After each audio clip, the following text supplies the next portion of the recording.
J'ai deux thèmes à aborder, les droits de l'homme au Rwanda et comment instaurer un état de droit au Rwanda. C'est très large, je ne pense pas être à la hauteur de développer l'ensemble de ces thèmes, mais le premier thème est très simple, parce que je pense, à vous regarder ici, je pense que je serai même parmi les moins informés sur les droits de l'homme au Rwanda, parce que beaucoup d'entre vous, je les rencontre dans les conférences, je les vois partout dans les manifestations. Donc nous sommes tous au courant de ce qui se passe au Rwanda. Donc je vais brièvement rappeler les points les plus importants, mais sinon nous allons surtout parler du deuxième thème, comment est-ce que nous pouvons agir pour instaurer un état de droit au Rwanda qui soit respectueux des droits de l'homme. Je pense que c'est ça vraiment le plus important. On est en passe de voir notre dictateur en chef, Paul Kagame, se faire élire jusqu'en 2034, ouais, je ne me trompe pas, 2034. Et donc on est prêt à subir ce qu'on a subi jusque-là, jusqu'en 2034. Donc on va voir ensemble comment est-ce que nous pouvons nous appliquer pour que cela n'arrive pas. Et si jamais ça arrivait, comment faire en sorte que ça ne dure pas jusqu'en 2034. Donc, concernant les droits de l'homme au Rwanda, je pense que la question la plus fondamentale, c'est la question des réfugiés.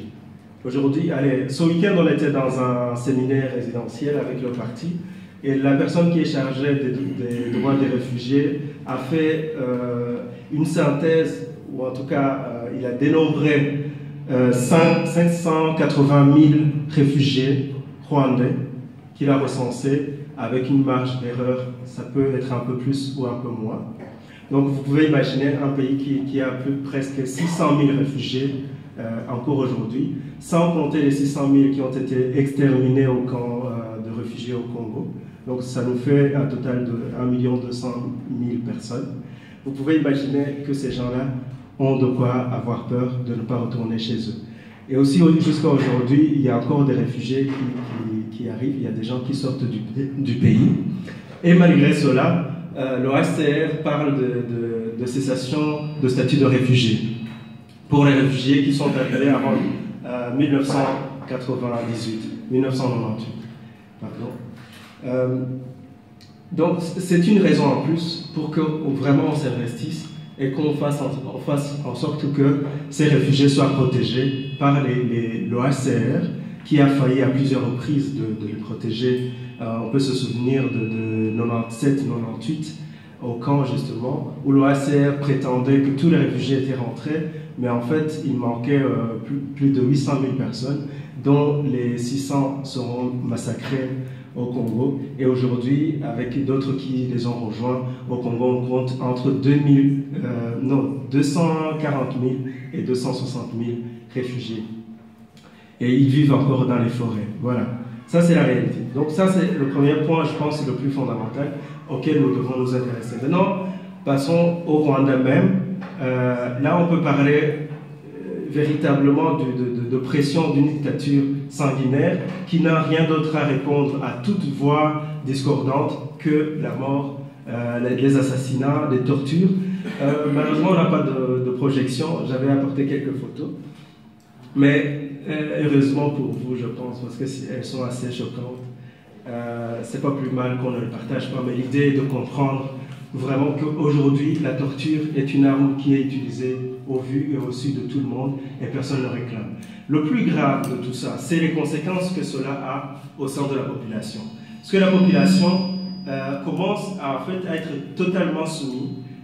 J'ai rencontré lors du prix Victoire Ingabire organisé par le Réseau international des femmes pour la paix et la démocratie, un jeune dont la grand-mère a été assassinée en 98 ou un peu avant, assassiné par le FPR. Et en fait, il me parlait du fait que c'était normal que les gens qui ont été massacrés à ce moment-là l'ont été, parce que ces gens étaient susceptibles de cacher des rebelles, etc. Pour lui, c'est normal. Mais pourquoi est-ce qu'on en arrive là? C'est parce qu'il a vécu sous cette dictature et que chaque année, tout Rwandais est appelé à fréquenter ce qu'on appelle une gardo, où on fait un lavage de cerveau. Et c'est ça qui est plus grave, c'est qu'on est en train de préparer une population, en fait, qui sera une population de gens qui sont prédisposés à être criminels, ou les gens pour qui tuer est quelque chose de normal. C'est une solution normale pour régler des problèmes, des mésententes. Donc, cela ajoute encore une fois un point sur la nécessité et l'urgence pour chacun de nous de s'impliquer, de s'engager pour changer les choses au Rwanda. La répression des civils, j'en ai parlé un tout petit peu, mais aujourd'hui, un civil qui refuse par exemple de planter ce que l'État veut qu'il plante, parce qu'il faut le savoir, la réforme de l'agriculture au Rwanda oblige chaque personne à cultiver ce que l'État a décidé de cultiver. Vous ne pouvez plus faire un potager comme vous l'entendez, cultiver les choses dont vous aurez besoin pour nourrir votre famille. Vous cultivez selon les décisions du gouvernement. Et si vous ne le faites pas, vous êtes sujet à la torture. Et ça, c'est pas moi qui le dis, c'est Human Rights Watch qui vient de sortir un rapport justement sur des personnes qui se sont opposées à ces réformes assez injustes et surtout brutales, qui ne laissent pas les gens de se préparer à faire un changement. Ça peut être un changement positif de temps en temps. On peut imaginer que regrouper des parcelles et cultiver ensemble, ça peut être positif à la longue. Mais si on le fait brutalement, c'est sûr qu'il y a des familles qui en souffrent et qui ne s'en sortent pas. On peut parler aussi des réformes du cadastre au Rwanda, où on oblige les gens à construire d'une certaine manière, et quand on n'y arrive pas, ben on doit dégager, on doit déménager, et l'État est censé vous dédommager. Mais seulement, ça arrive des années plus tard que des gens ont été chassés de chez eux, leur maison détruite, et quelques années plus tard, ces gens n'ont toujours pas été dédommagés. Et donc, ils vivent dans des cases en paille, vraiment à la merci de tout danger. Alors, je pourrais parler aussi des étudiants. Récemment, le ministre de l'Éducation, des études supérieures, a décidé de mettre 5000 étudiants à la porte. Ils étaient priés de rentrer chez eux, tout simplement parce qu'il s'est réveillé un jour et a constaté que différentes universités privées, sur lesquelles l'État n'avait pas de contrôle en réalité, ne remplissaient pas suffisamment les conditions pour former ces étudiants. Et il faut savoir que ces universités existent depuis des années. Il y a par exemple l'université de Gitwe qui a déjà diplômé 4 promotions dans le milieu de la santé, et ces gens exercent, il n'y a aucun qui a été renvoyé pour cause d'incompétence. Donc ça veut dire quand même qu'ils donnent une formation qui est correcte. Mais du jour au lendemain, une université qui avait 1500 étudiants a vu plus de 1300 renvoyés chez eux, et aujourd'hui il ne reste plus que 200 et quelques qui sont dans les filières de l'enseignement. Donc ça, ce sont des mesures qui arrivent du jour au lendemain. Donc, pour la petite soeur, donc, le recteur a reçu la lettre qui l'obligeait à renvoyer ses étudiants un jeudi, et le lundi, ses enfants étaient à la maison. Donc, c'est ça la dictature, et c'est déjà arrivé quand on a changé de langue, quand on a commencé à étudier ou en tout cas à enseigner en anglais. C'était aussi une décision du jour au lendemain. Et ça a des répercussions sur l'éducation des enfants. Aujourd'hui, je fais partie d'une association qui aide les enfants dans leur scolarité en leur donnant des bourses. Et chaque année, on invite des étudiants qui sont diplômés au secondaire à écrire une lettre aux gens qui les ont aidés pour qu'ils sachent, voilà, la personne que j'ai aidée vient de terminer des études secondaires et il peut continuer à l'université, et si je suis intéressé, je peux encore le financer. Mais en fait, on se rend compte que de plus en plus, les élèves qui terminent leur secondaire ne savent plus écrire, ils ne peuvent pas écrire une lettre ni en français, ni en anglais, ni en kinyarwanda. Et c'est ça le résultat finalement de toutes ces réformes. Et on aura des chiffres dans des indicateurs internationaux qui montrent que les étudiants, que le Rwanda a le taux le plus haut de l'alphabétisation, etc. Mais en réalité, la qualité est quasi nulle. Voilà, je pourrais parler du Congo, des massacres qu'il y a eu lieu contre les Congolais, des millions de morts. Jusqu'à aujourd'hui, il n'y a pas de justice. Et cela a été fait par l'armée du FPR, de Kagame. Et jusqu'à aujourd'hui, il y a zéro justice. Il n'y a personne qui a été traduit en justice, si ce n'est Bosco Ntaganda qui aujourd'hui, d'ailleurs, je ne sais pas si quelqu'un a des informations, je pense qu'il sera libéré un de ces quatre, tout simplement. Alors que des millions de morts dont il est l'auteur, on l'appelait Terminator, je pense, si je ne me trompe pas.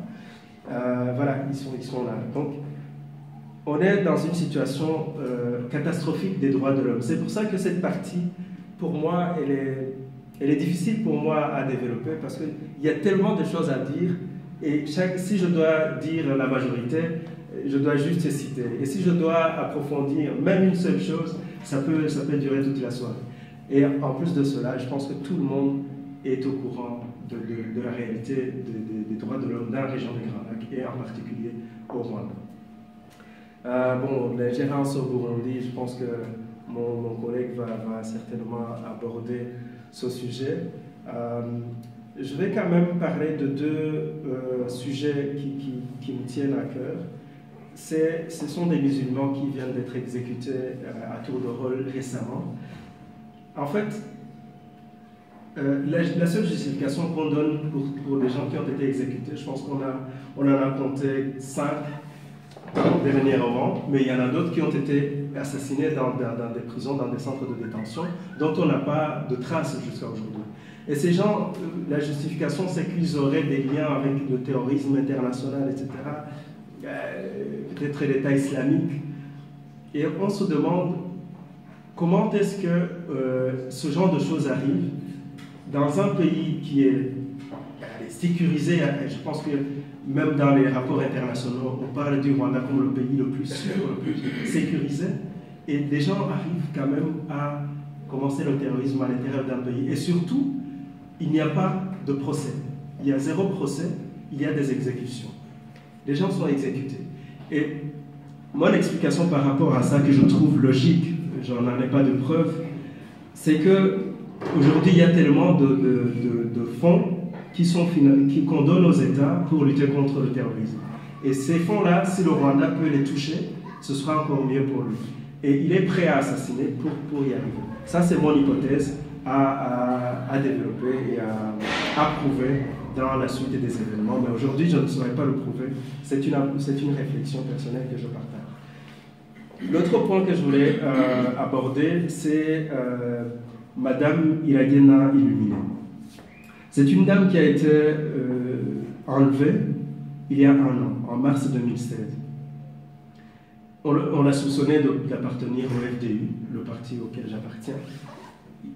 Y appartenir, c'est quasi un crime, parce que allez, on a beaucoup de partisans qui sont en prison, qui sont torturés. Pas plus tard que la semaine dernière, notre secrétaire général a été enlevé de la prison où il était. Il a été torturé et aujourd'hui il est détenu dans une autre prison. Heureusement, on a pu le voir, enfin, des membres de notre parti ont pu le voir, et on constatait qu'il a des plaies sur tout le corps. On ne peut pas avoir des photos, mais on demande au Croix-Rouge d'aller constater l'état de cette personne. Et donc, Iragena Illuminé, j'y reviens, pourquoi? Parce que c'est une dame qui, tout simplement, c'était une sage-femme qui travaillait à l'hôpital à Kigali depuis des années. C'est une maman de 5 enfants. Et du jour au lendemain, elle a été enlevée. Son mari a cherché à savoir qu'est-ce qui s'est passé. Et l'information qu'il a eue fin 2016, c'est qu'elle a été tuée pendant qu'elle était en train d'être torturée pour justement lui soutirer des informations concernant les FDU, etc. Je ne trouve pas de mots pour qualifier ce genre de choses. Parce que ça veut dire tout simplement que n'importe qui, si cette dame peut être assassinée, n'importe qui dans le pays peut être assassiné du jour au lendemain sans qu'il y ait de conséquences ni juridiques ni de droits de l'homme, puisque les associations au Rwanda, c'est quasi inexistant. Même celles qui existent sont obligées de se soumettre aux lois du régime. Et donc, je vous inviterai dans la suite à beaucoup plus avoir une approche personnalisée. On parle souvent des morts, on cite des chiffres, je viens de faire la même chose pour les musulmans, mais en fait il faut mettre un nom, une vie derrière ces gens. C'est ça qui est parlant à la fin, c'est que on arrive à s'identifier avec chaque personne qui a été tuée. On se base souvent sur les chiffres de morts, etc. Mais chaque mort, c'est un drame. C'est un drame pour sa famille, pour l'humanité en général. Et c'est cette approche qu'il faudrait avoir aujourd'hui. C'est continuer à réclamer, en tout cas pour le cas d'Iadiena, je vous invite vraiment à rejoindre tous les efforts qui sont déployés pour elle, et à réclamer que justice soit faite. En tout cas, qu'on nous dise, est-ce qu'elle a été assassinée? Si elle a été assassinée, qu'on donne le corps, qu'on puisse l'enterrer respectueusement. Et sinon, si elle n'a pas été assassinée, alors qu'on sache, donc on lui reproche, et qu'il y ait un procès. Voilà. Sur cette partie, je pense que je n'irai pas plus loin. Je crois qu'il y a tellement de choses à dire. J'aurais pu parler du lac Gweru avec les corps qui ont été pêchés dans ce lac, des corps des gens qui ont été massacrés. J'aurais pu parler de l'injustice que les étudiants subissent à côté de celle que je viens de dire, mais concernant les frais d'études, les bourses qui ont été coupées du jour au lendemain. Il y a tellement de choses à dire sur ce régime qu'on passerait toute la journée à parler de ça.